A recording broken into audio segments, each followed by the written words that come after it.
Bonjour à vous, ici Fabien Arnoux, votre coach pour vous libérer d'une relation toxique avec un pervers narcissique. Dans cette vidéo, nous allons voir quelle est la seule grande, unique différence entre les personnes qui se libèrent de ces relations toxiques et celles qui restent dans la relation. Mais avant d'aller plus loin, si vous n'êtes toujours pas abonné à la chaîne YouTube, c'est le moment de cliquer sur s'abonner, sur la petite cloche juste à côté pour être tenu au courant de mes prochaines vidéos, de mes prochaines astuces pour vous libérer d'une relation avec un pervers narcissique.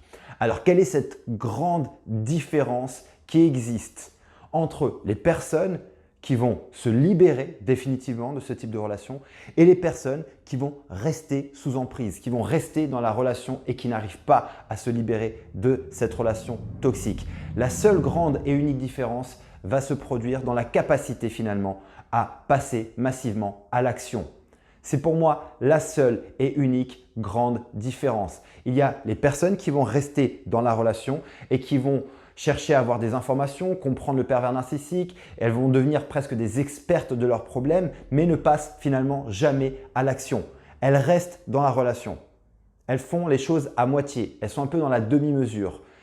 Et il y a d'autres catégories, celles qui, à un moment donné, qu'elles aient suffisamment d'informations ou pas, peu importe, elles sont passées massivement à l'action.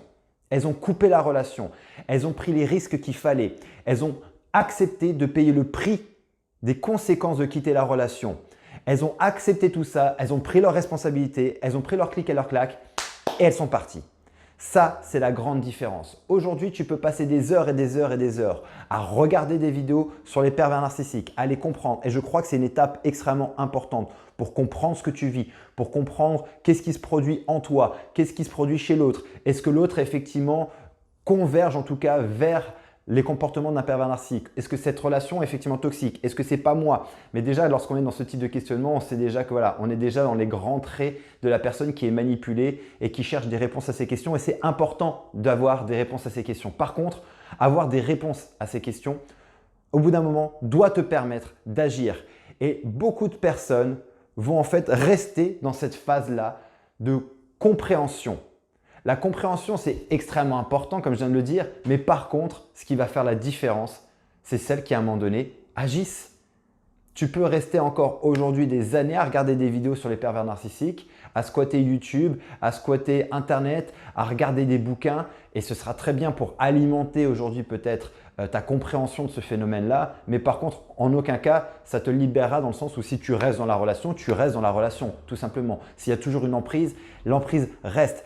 La grande différence va être dans cette capacité à un moment donné de couper la relation.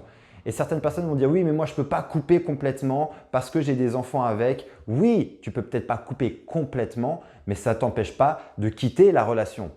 Tu peux l'avoir quittée mentalement, émotionnellement et physiquement et continuer à avoir un lien avec les enfants et faire en sorte que ce lien soit juste spécifique par rapport aux enfants. Donc à un moment donné, tu dois prendre aussi tes responsabilités, tu dois sortir de ce rôle de la victime, même si ce rôle-là, à un moment donné, tu y étais malgré toi et que tu as été victime. Il faut reconnaître ce statut de victime dans cette relation, mais à un moment donné, il ne faut pas rester bloqué dans ce statut-là. On est victime, oui, mais à partir du moment où tu réalises que tu as été victime d'une personne manipulatrice, d'un pervers narcissique ou d'une pervers narcissique, là, il faut à ce moment-là accepter que j'ai été victime, reconnaître ce statut de victime, mais aussi à un moment donné, prendre mes responsabilités et me dire maintenant, j'arrête d'être une victime. Je sors de la victimite. Parce que lorsque on réalise qu'on est victime, on a le droit de se plaindre, c'est OK.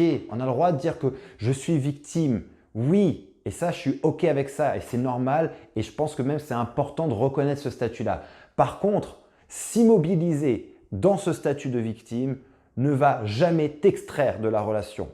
Et à un moment donné, on doit prendre la responsabilité des résultats de sa vie. Tu as deux options. Soit tu continues à te victimiser et à être dans cette victimite. Donc la victimite, c'est finalement un excès de victimisation. Et là, dans ce cas-là, tu fais comme le pervers narcissique, tu es en train de te déresponsabiliser complètement de ta situation, tu es en train de dire que c'est que la faute de l'autre, c'est que lui, c'est que elle, et moi j'y suis pour rien là-dedans. Et là, dans ce cas-là, tu joues exactement le même rôle du pervers narcissique qui se déresponsabilise et qui se victimise en permanence et dit que c'est toi la méchante ou le méchant. Donc, c'est reconnaître son statut, oui, pour ensuite s'en extraire. Donc, Faites attention, ne tombez pas dans le piège de la victimite. Prenez vos responsabilités. La grande différence qui va ensuite se produire, c'est une fois que j'ai accepté ça, une fois que j'ai reconnu ça, je suis victime d'une relation toxique avec une personne qui est manipulatrice. Ok, très bien. Maintenant, je fais quoi? J'agis. J'agis pour ma survie. J'agis pour mon bonheur. J'agis pour… Je ne vais pas agir contre lui ou contre elle. Je vais agir pour moi. Je vais agir pour me sauver la vie. Je vais agir pour mes enfants. Je vais agir pour mon bonheur, pour mon épanouissement, pour ma santé, pour mon bien-être. Je vais agir pour et pas contre et je vais me responsabiliser et je vais passer massivement à l'action. Tant que je reste dans la relation, je reste dans la relation. Il n'y a pas de liberté possible et je rappelle, il n'y a pas de bonheur possible avec un pervers narcissique ou une perverse narcissique. Vous devez absolument quitter cette relation. Donc j'espère que cette vidéo peut vous aider à créer cette impulsion-là parce qu'aujourd'hui, tu dois passer massivement à l'action. Pas de passage massif à l'action. Pas de libération.